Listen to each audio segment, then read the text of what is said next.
Got vision and destiny. Add elemental, that's chemistry. All those heroes, that's infinity. It's endgame, that's Yugi peoples, welcome to the deck profile for my top 32 24th place Hero deck from my Fort Worth regional, where I went X2 after 9 rounds of play and about 500 people. I think like the exact number I heard twice. I heard once 496 and then somebody said 469, so I'm not sure. It was close to 500 though. We'll just go with that.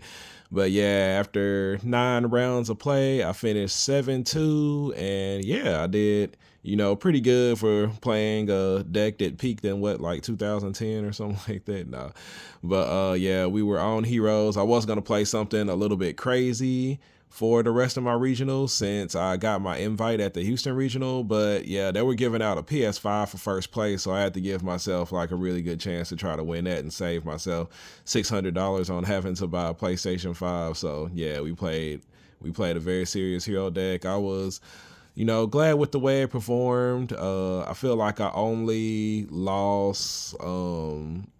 lost to a really bad matchup, and then my other loss was because I just didn't draw any going second cards, and we all know that in Yu-Gi-Oh right now, if you don't draw going second cards, then it's like really hard to win against decks that set up like, really strong inboards when you don't get interrupted. And yeah, but overall, it did pretty well. And I played 45 cards, and here we go. We'll just start with the E-Hero lineup as we typically do. Only 2 Stratos, a slight change from, Houston regional and, even like locals and stuff. I've been playing 3, but this one I only decided to play 2. I really wanted to keep it down to 45 cards and even wanted to play 44 if I could cut it down, but we stopped at 45, and in order for my build to work the way I wanted it to, we just ended up playing 2 Stratos. Then, of course, we got to have the OG Neos. Honest Neos is not a very popular pick, but with Nib being around so much, there were games where, like, my opponents opened up maybe too many hand traps or something like that, and they couldn't get too many big monsters out on the board, and I was able to win, in like 4 summons and stuff like that because of this card. There was another game where just like I was able to search it with Strat. I think like my opponent couldn't play anything, and I Hero lives into Stratos, went and got Stratos to go get Honest Neos because I had mass change, and I was just able to attack with game with all that. And yeah, and then on top of that, it's another Fusion Destiny target in case I draw Fusion Destiny, late with like our Graceful Charity or something like that. And I've already, we want to search for this to hard make our what is his name? Our Infernal Rage, so that we can get that tribute effect to go get that Miracle Fusion and stuff. So yeah, but overall I wouldn't change this. Still only 1 Shadow Miss. Like if we had like a Link 1 that did something cool, like I feel like we need a Link 1 and a new field spell. Like all these other decks had these crazy field spells. Like they gave Fire Kings 1. They have a really good one now. Like I think we need a Link 1 that gives us a really cool field spell. That way we can have cards like that way. Like when we have turns when we only draw like this or this, we can still play Yu-Gi-Oh to some extent. So yeah, those are my E heroes right there. Then my Vision heroes, 3 Ferris of course, and then a little unstandard 3 Vions and 2 Increase. So yeah, I've been playing throughout the week kind of with just 1 increase and 45 cards, and I had a tournament where I did well, and then I had a tournament where I kept drawing the 1 increase. So I decided, we're playing 9 rounds. I better go ahead and play 2 increase. And yeah, this is the 3rd Vion is the reason why I didn't play the 3rd Stratos. I felt like, Dark Law is pretty strong this format. It's good against the Horus stuff, against the Fire King stuff, against Manadium, just like any of those decks that feared Arise Heart, would still continue to fear Dark Law. So I decided to play 3 Vion because of playing 3 mass change. If they happen to hit it and I don't have a way to play through it, then I can still mass change into Dark Law and, at least have some type of floodgate interruption out on the board. And then the other reason is because a lot of people like to imperm or Veiler or Ash on increase. And if you haven't committed to your normal summon, say you just started off with Ferris, pitch something, increase effect, a lot of people will Ash right there. You know, it increases my chances of having Vion in hand already. And that did happen twice, you know, where my increase got ashed. And yeah, we just continue to play and go on from there. And yeah, I felt like it was pretty good. I kind of like this one. It's pretty good. So yeah, and then my Destiny Hero package, very standard. 2 Mally, Plasma, Denier. You know, sometimes I have my decks where I like to run 3 Denier, and this would have been one of those tournaments where I would have liked to run 3 Denier.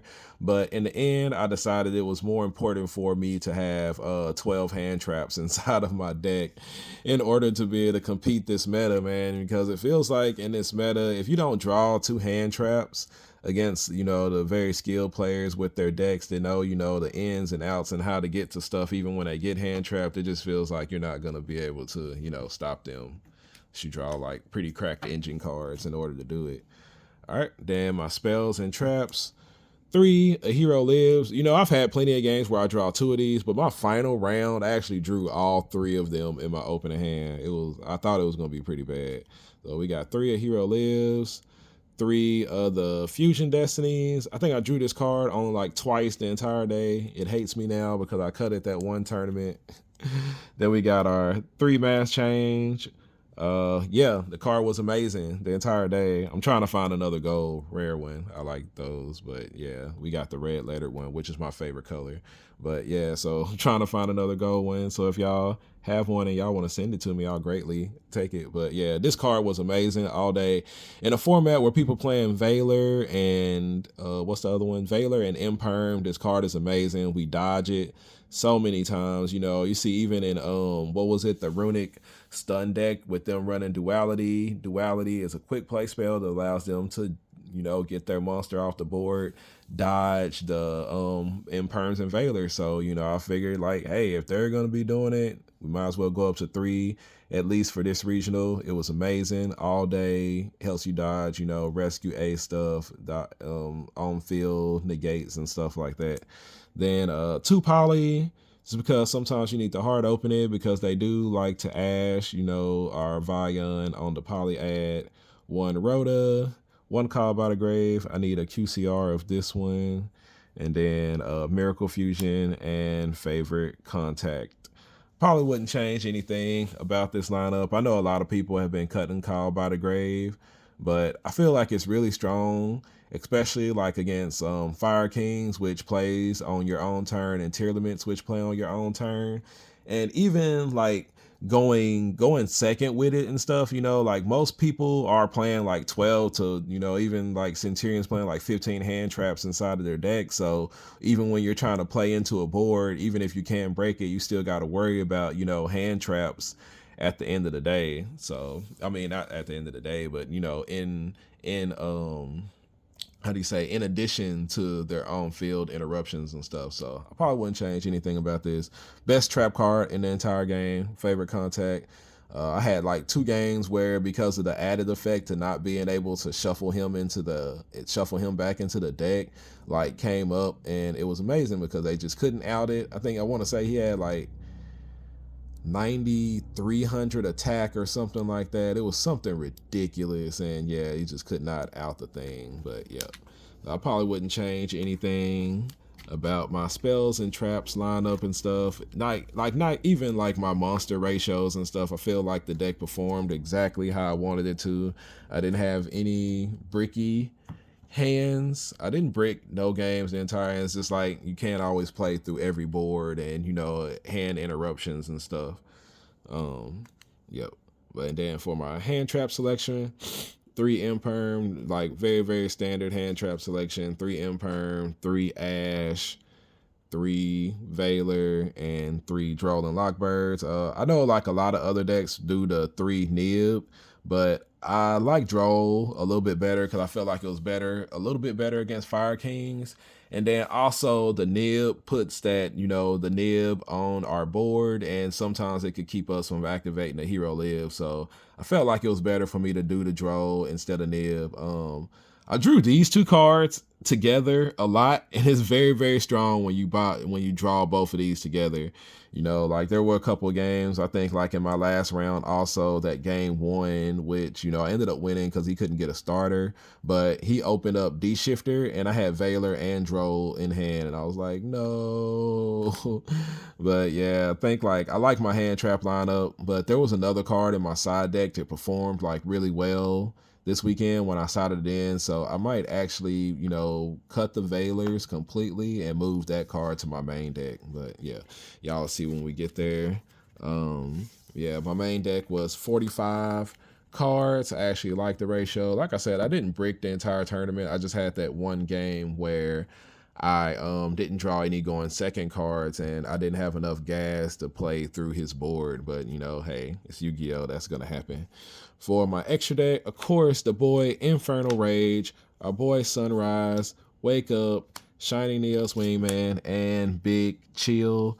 I never summon this card anymore. Like there are very rare times where I actually like summon this, but I was like looking at this and I was thinking like over the past month or so, I've only had to like summon it like once, which is crazy because this card used to be like, going into that second part where you like banish our Graceful Charity from grave to bring him out, draw 2, and then have a board wipe 2. It just hasn't come up as much because this guy is destroying everything that they have during the end phase. He's just like blow up everything that you have down there, and then it's just like when you go a lot of times when I go and banish 2 more in order to do it, like most of the time I'm making Infernal Rage again. That way I can add that favorite contact back to my hand from the graveyard and have it, as a response in case like my opponent has like hand traps or something crazy to keep me from killing them, that next turn. So yeah, but all these cards perform amazingly. I think we go through all of them except for this one like pretty often. There could be some argument to have 2 of these off in there instead of, the one of this. But, hey, we can't cut Big Chill though. He was there from the very beginning. Infernal Rage, amazing, awesome card. One thing I also recommend for y'all is, this card has been getting impermed and veilered a lot on me because it stops 2 effects. It stops the tributing him to special summon the Sunrise, and then it also stops you from getting favorite contact to be able to summon this out. So I had to use Mass Change to dodge. So like I had to use Mass Change a lot to dodge that card so that I could still, get to my favorite contact. So yeah, y'all beware of that. It is happening quite a little bit. I had them get ashed also. So yeah, people are, getting kind of wise to that. So just beware of that. Then my Destiny heroes, 1 Phoenix Enforcer, 1 Dangerous. I know a lot of people don't like Dangerous and, are playing like 2 Phoenix Enforcers in case one of them gets banished. Like a lot of times if mine gets banished, I put it back with, what's his name, with Denier, or I'm going to be like, kind of like finishing them off. I like to run this one because, just sometimes when you don't draw like the best hand and you do have poly, like you can go ahead and get your other Destiny hero monster into the graveyard, whether it be Denier or whether it be Mally. You can go ahead and pitch, that extra card that you have in hand because, sometimes when you draw increase or sometimes when you get like, stopped on your Vion Sin, you can still like, if you have the polymerization, you can poly your Vion and increase together, make plasma, pitch another card, get your I mean, not those 2, but when you have Denier or Plasma inside of your hand and poly, then you're still able to make some kind of play. But y'all know what I mean. Like, it didn't come up this tournament, but neither did really having a second Phoenix Enforcer. So, it's a matter of preference between each player. Then my Mass Heroes, 2 Dark Law, 1 Blast. Please don't cut the Blast. He's really good. I mean, even if you're just, using him to force out like spells and trap negates, but also we need him for Infernal Rage. right now because they are, you know, trying to hit him. Dark Law, amazing all day. I don't think I had to double Dark Law anybody, but you still want to have 2 of them off in there so that you have the option to double Dark Law people. Then we got our double Cross Crusader along with our other 2. I still wish you could play 2 Wonder Drivers, but there's just no room for it. 2 Cross Crusaders, you know, just in case you need to bring, you know, stuff back. And then Inferno Devicer to add our OG Vanilla Neos to our hand. And sometimes Yubu also if we're playing that version. And then we got Babushka.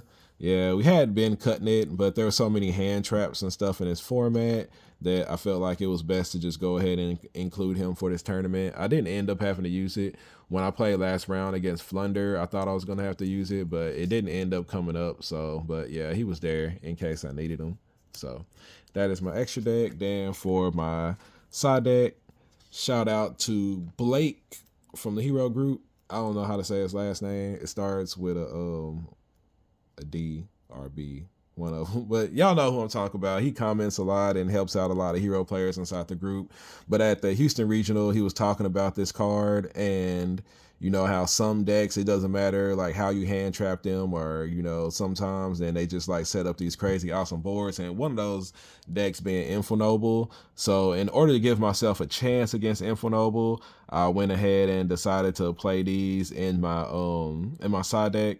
And my first round ended up being against Infonoble. Even though this didn't come up, I was glad I had it, you know, also, you know, for decks like Vanadium and, you know, possibly even Heroes, you know, it just kind of depends on the deck, but I knew this card would be amazing. I didn't end up having to use it the entire day, but I'm glad that I had it in my side deck just in case it did come up.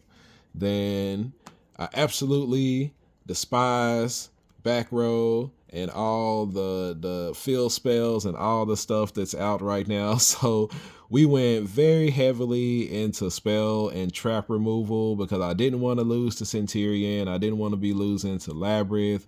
I didn't want to lose to like Fire Kings and stuff like that. So we went with like a real heavy spell and trap lineup. I mean, like, I know this clears entire boards, but mostly for me, when I put it inside of my side deck, it was going to be for decks like Labyrinth and, you know, like even like Fire King and stuff, because I didn't want them like, you know, what is the thing? XYZ summoning on my own turn and blowing up my board and stuff. So I'd rather just banish all that stuff.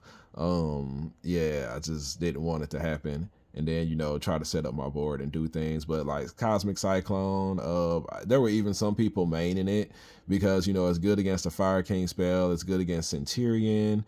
I mean, it's good against the Runic Stun deck. Like, also this stuff was in there for Runic Stun. Like, yeah, it's just like, it could definitely be a main deck option with the way things are going right now. There was a ton of Runic Stun and Runic Bestial at the regional, and yeah, it was just crazy. I'm glad I didn't match up against any of them because y'all know how Bestials treat us. But yeah, I don't think I would change this.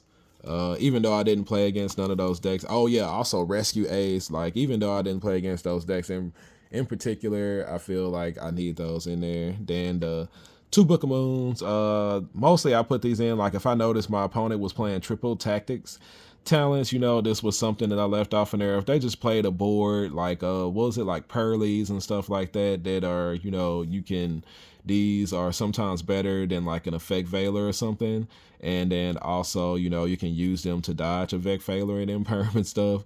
And yeah, I just put those off in there. Mostly, for some reason, I was really scared of the Centurion matchup. And it's mostly because like that can play like 15 hand traps and then like just have one starter and they'll be able to Calamity Lock you. So, you know, I was kind of concerned about playing against that deck. So that's another reason why I had the Book of Moons off inside of there. And what's the other deck? That other deck is very popular in my area, Branded Despia. So, you know, flipping the what's his name face down, the Mirror Jade face down is, you know, pretty helpful to go ahead and do that also. And then this card was amazing. Every time I sided in, 3 Rivalry of Warlords. This is the card that I would maybe take out Valor, Ardro, you know, just kind of depending on how like the format continues to go and how my locals like, you know, turn out. But this card was amazing. Every time I sided it in, like multiple times against Fire Kings, like the card just helped me win the game because, you know, they have Winged Beast, Beast Warrior, then they got, you know, the Diabell Star Spellcaster and stuff like that. So every Fire King matchup that I sided this in with, it was just absolutely amazing when I got to it. And yeah, it's definitely main deck worthy. And you know, you'll see in my side deck that I was running 3 Rivalry, and I think like last week or week before last I did another video. I did a video about Dark Angel, and as you can see once again in this regional, there was no Dark Angel in my side deck or in my main deck.